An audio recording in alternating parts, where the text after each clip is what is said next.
شروع اللہ کے نام سے جو مہربان نہایت رحم کرنے والا ہے۔ السلام علیکم پیارے دوستو، داستان حضرت یوسف علیہ السلام آپ کی خدمت میں بیان کی جا رہی ہے۔ پچھلی ویڈیو میں حضرت یوسف علیہ السلام کو کنویں میں پھینکے جانے کا واقعہ بیان کیا تھا۔ آج کنویں سے رہائی اور سفر مصر بیان کریں گے۔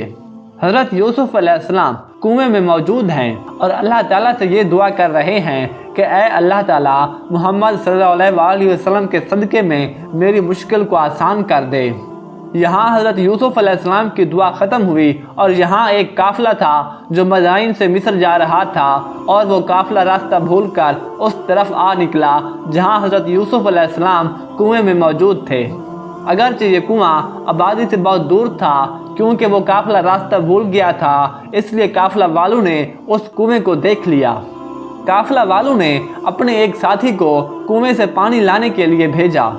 جب اس نے پانی کے لیے ڈول کنویں میں پھینکا تو حضرت یوسف علیہ السلام اس کے ساتھ لٹک گئے۔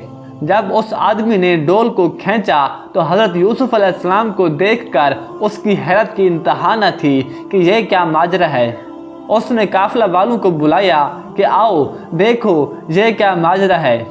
سب آئے اور یہ منظر دیکھ کر حیران اور پریشان ہو گئے کہ کیا ماجرا ہے۔ ابھی وہ حیران ہی تھے کہ اتنے میں برادران یوسف بھی وہاں پہنچ گئے۔ جب انہوں نے دیکھا کہ قافلہ والوں نے حضرت یوسف علیہ السلام کو نکال لیا ہے تو وہ قافلے کے سردار کے پاس گئے اور اس سے کہا کہ دراصل تم نے جس کو کنویں سے نکالا ہے وہ ہمارا غلام ہے، اور کل یہ اس کنویں میں گر گیا تھا۔ کل ہم نے اس کو نکالنے کی بڑی کوشش کی لیکن ناکام ہوئے، اس لیے آج ہم دوبارہ آئے ہیں کہ اسے کنویں سے نکال لیں، اور اب تم نے اسے کنویں سے نکال لیا ہے۔ قافلے کے سردار نے کہا کہ دیکھو یہ تمہارا غلام ہوگا، مگر اس وقت اس کی جان ہم نے بچائی ہے تو اب اس پر حق ہمارا ہے۔ تم ایسا کرو، اسے مجھے بیچ دو۔ برادران یوسف نے حضرت یوسف علیہ السلام کو چاند سکوں کے عوض بیچ دیا، اور قافلہ کے سردار سے کہا کہ دیکھو یہ بڑا سرکش غلام ہے، اس کو باندھ دو تاکہ بھاگ نہ جائے۔ قافلہ کے سردار نے ایسا ہی کیا۔ جب حضرت یوسف علیہ السلام کو باندھا گیا تو آپ نے ایک زوردار چیخ ماری اور گریہ بلند کیا۔ قافلہ کے سردار نے پوچھا کہ اے غلام، تو کیوں رو رہا ہے؟ کیا تو جانتا نہیں ہے کہ ایک سرکش غلام کی تو یہی سزا ہے؟ حضرت یوسف علیہ السلام نے کہا کہ میں اس بات پر تھوڑی رو رہا ہوں۔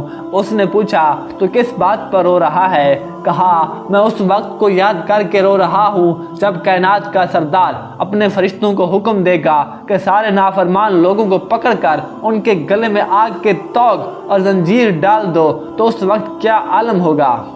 یہ الفاظ سننے کے بعد قافلے کے سردار کو یہ اندازہ ہو گیا کہ یہ کوئی عام آدمی نہیں ہے، یہ معاملہ کچھ اور ہے۔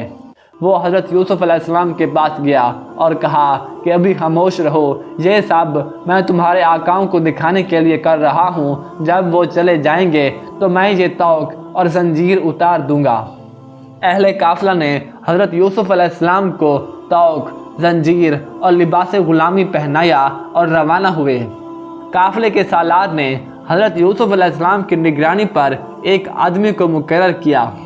جب قافلے کا گزر حضرت یوسف علیہ السلام کی والدہ کی قبر مبارک سے ہوا، اور جب حضرت یوسف علیہ السلام کی نظر اپنی والدہ کی قبر پر پڑی تو بے اختیار اپنے آپ کو اپنی ماں کی قبر پر گرا دیا اور گریہ کرنے لگے۔ تو اس وقت قبر سے آواز آئی کہ اے بیٹا، تیرے ان الفاظ نے میرے دل کو ٹکڑے ٹکڑے کر دیا ہے۔ بیٹا، ہر بلا، ہر مصیبت پر صبر کرنا، اللہ تعالیٰ صبر کرنے والوں کو دوست رکھتا ہے۔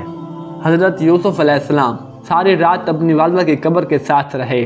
جب صبح ہوئی تو وہ غلام جس کو حضرت یوسف علیہ السلام کی نگرانی پر رکھا گیا تھا، جب اس نے آس پاس نگاہ دوڑائی اور یوسف علیہ السلام کو نہ پایا تو وہ گھبرایا اور تلاش کرنے لگا۔ اچانک اس کی نظر حضرت یوسف علیہ السلام پر پڑی تو دیکھتے ہی کہنے لگا کہ تیرے آقاؤں نے سچ کہا تھا، تو واقعی سرکش ہے، شاید تو بھاگنے کی تیاری کر رہا ہے۔ اور یہ کہہ کر اس نے ایسا تماچا مارا کہ رخسار زخمی ہو گئے۔ حضرت یوسف علیہ السلام نے